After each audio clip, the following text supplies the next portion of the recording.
All right, I hope this works. I tried to set it up for the two zoom or the two times thing. Right now it's just at normal power, obviously, but just to give you an overhead shot, I finally figured out how to.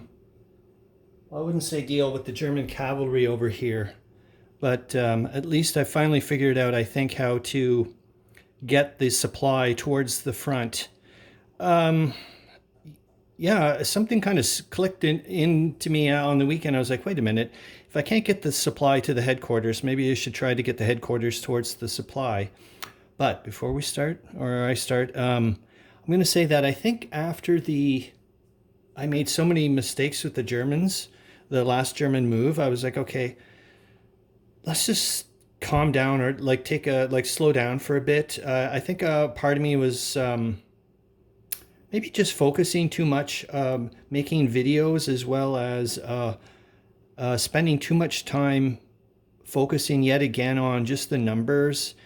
And I wanted to get back into some kind of balance and also make less mistakes.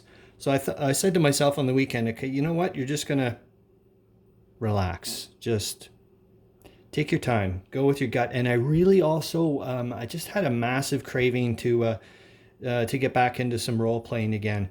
And there's another thing I've noticed about, I guess maybe it's monster games in general, but this game for me, I mean, that's all I can talk about. Um, because, how the duration, I mean, in like time and space, just the sheer breadth, as well as the amount of counters, I'm finding that, there's lots of narratives that pop up. And some of those narratives provide fantastic opportunities for role play.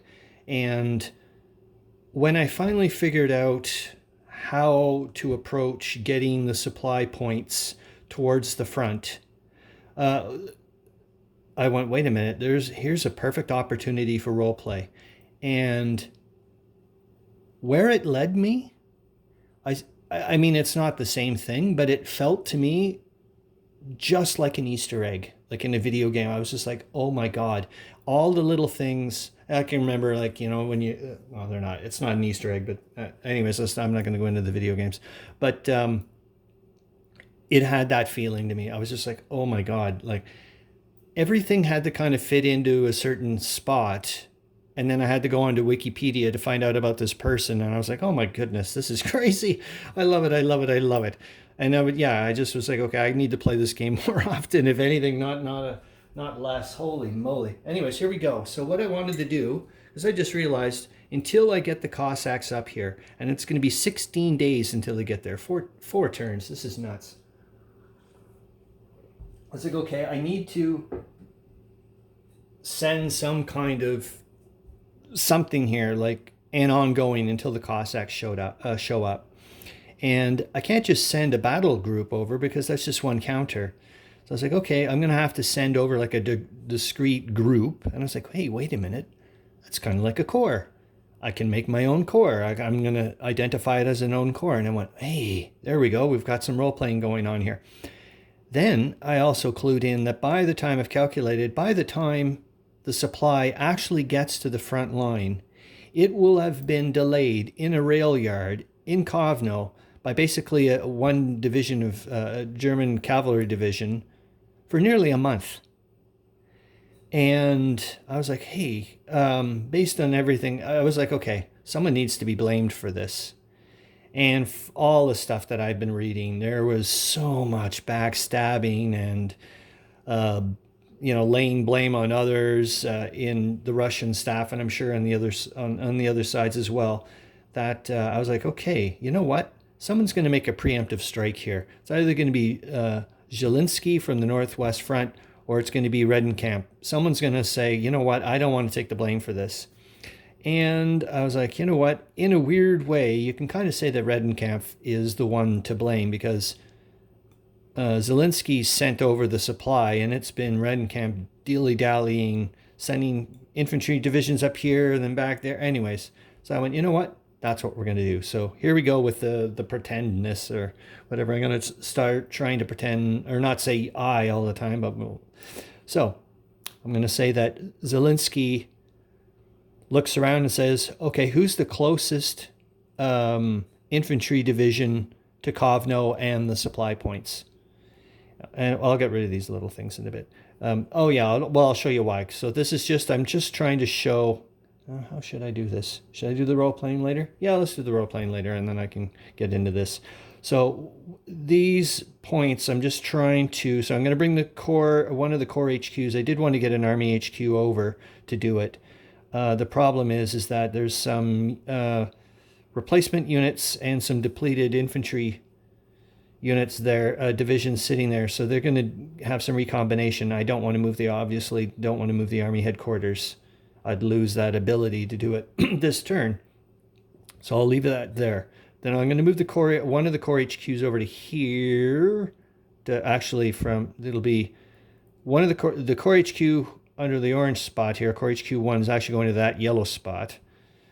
But the orange, the infantry division under here, the 68th Reserve is going to go to that orange spot. And then the 27th Reserve is going to go to that yellow spot. Hold on, and I can make it 1, 2. Oh, hold on, I got him. You can't make it there. What am I talking about? He's in the zone of control. Chris. I'll have to reset. No, he can go. No, hold on. That's 1, 2, 3, 4. No, he can't. What world am I talking about? Oh, darn. So he's going to have to. Anyways. Arg. Well, I'm glad I'm doing the video. It doesn't matter. By the time I went to write out the things, I would have. So what I need to do is, how am I going to do that then? Because I need to put somebody. So once I get the core HQ there, I'm going to need an escort, like leave somebody there. But what I'm trying to do with the movement, oh, here's this silly thing yet again. Now remember, 2 turns ago, the German cavalry was here. The Russian 29th, I should know that because it's going to be very important in a minute. That 29th Infantry Division pushed them out of there. And why in the world did I advance into there? Because now I can't get back. It doesn't have enough movement points. That's 1 movement point to get across, just to get across. Another movement point for the river. Another movement point for the woods. Another movement point to get out of a zone of control. And another movement point to get in one. Oh my goodness. So anyways, I decided, okay, you're going to Kovno and just sit there. There's nothing else I can do. At least you can get prepared. So what I'm trying to do is eventually I want to get enough infantry divisions or enough forces here to kind of coax this German cavalry division, if anything, to go this way and never that way. So by the time the Cossacks do show up in 4 turns, I've got something, you know what I mean? Just to keep just to keep them away, I hope. So this is going to still take quite a while for me to finally get them ready, but at least they'll be prepared for, when the Cossacks show up and I can finally get rid of them. Darn it, I'll have to check my things again. I do know that I originally had, I think, Core HQ 1 with, I had the 68th Reserve go with them to there. And then I thought I was being a smart little cheeky devil. And I was like, no, move the 68th over to here. And then you can, anyways, obviously I can't. But I'm still going to actually move that 27th Reserve. I think it's the 27th Reserve. There's 57th? No, where's the 27th? I must have put the guy on the wrong thing then. Yep, there we go. Okay, thank goodness. So you're out of the zone of control. That's why it's in the wrong spot. Okay, so I did make the right move. So yeah, the 27th is going to go to here, right? No, here. And then this guy's going to go to there. That's right. Okay, everything's good. All right. Oh, and another thing I did want to show, I'm not sure if other people noticed this, but my map colors are different. I know that with the sunlight, that the filter doesn't clue in right away and so on and so forth, but you're going to see a big difference. And yes, I do like the store-bought map colors better. But I find for myself with this, I need a bit more contrast. And I wanted contrast as well as not introducing eye fatigue, because I knew I was going to be staring at this map for ages. But look at the difference, you can see here. That's quite significant. But for me, everything pops out more. But yet I didn't I didn't use very vibrant colors. Like I muted everything and then increase this. Well, I don't want to get into it, but anyways, yeah, I fiddled with the colors to make them better for me. So here we go with the role playing. So like I said, Zhilinski's decided he's going to take matters into his own hands. Simple as that. And he's decided to commandeer, like I said, he's going to make, so he's decided to commandeer, essentially 3 divisions from the Russian First Army without telling Redencamp. It's going to be after the fact kind of thing. And he's decided that who's the commander of the closest infantry division? Guess what? You're going to be promoted, and you're now going to be going from a lieutenant general to a full-on general. And I'm sorry, I mean, it doesn't really matter if it's lieutenant, I guess, with Russians, because they're obviously not even going to be pronouncing it that way, not using English. So, but okay, put it this way: if this was an American troop, I'd call it lieutenant. But I'm from Canada, so it's lieutenant.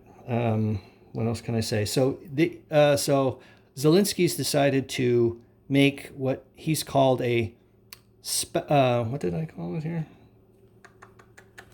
Hold on. Flip. I did a lot of journal writing in this, man, for this thing. It was fantastic. Yes, Zhilinski initiates the formation of a special logistics corps, which will be tasked with the securing and maintaining the double rail line from Kovno to at least the border and to get the supply to the Prego River front as soon as possible. In order to command this new corps, which will be known as Special Corps 1 or SC1. Oh, I so wanted to figure out how to go SG1, but that didn't happen. Hold on, I just got to check on my stuff cooking.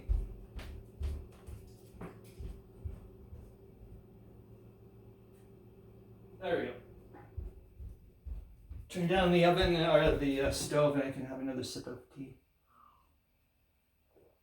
Sorry. Okay, back. So back here we go with the SC1.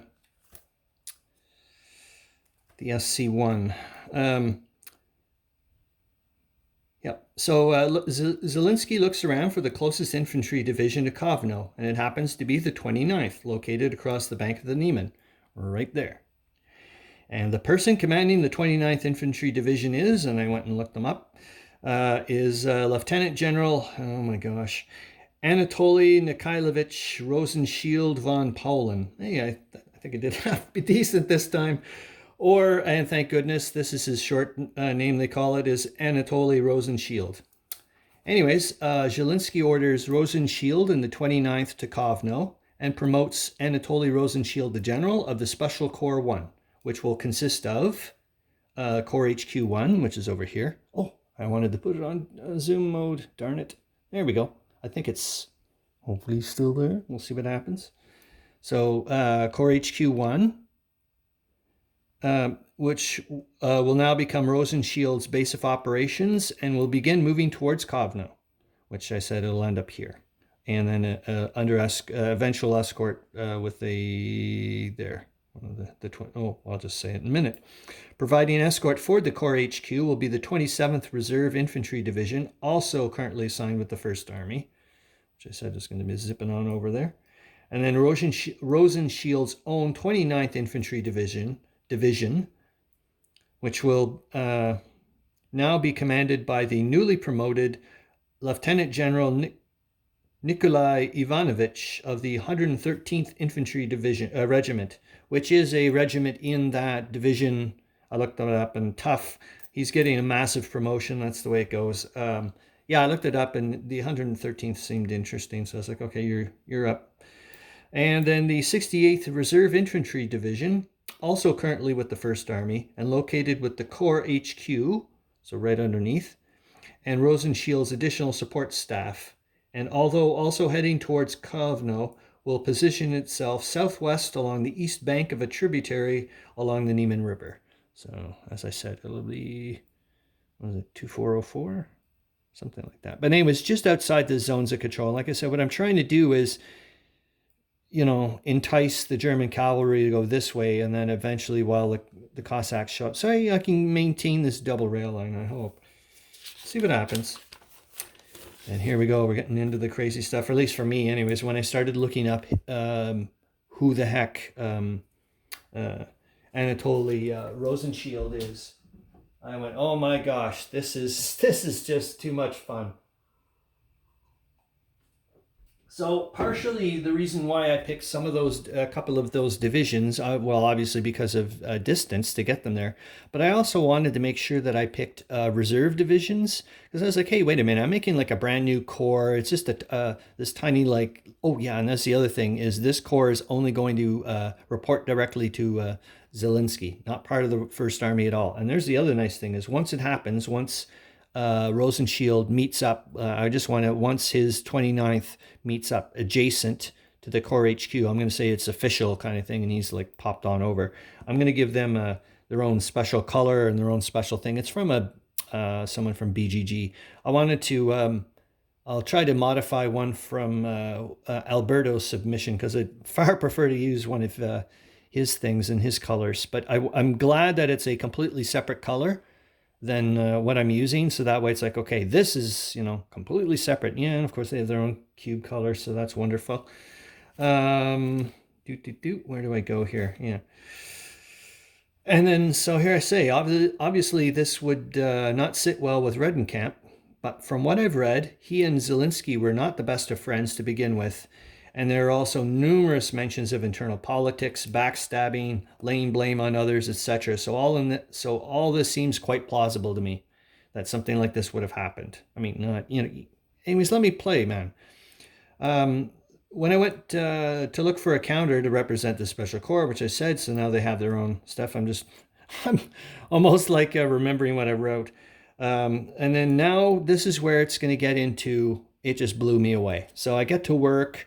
Had a bit of time while one of my printers was going. I was like, hey, I better go on Wikipedia and find out about Anatoly Rosenshield. And remember, this is just completely random that this infantry division happens to be beside Kovno.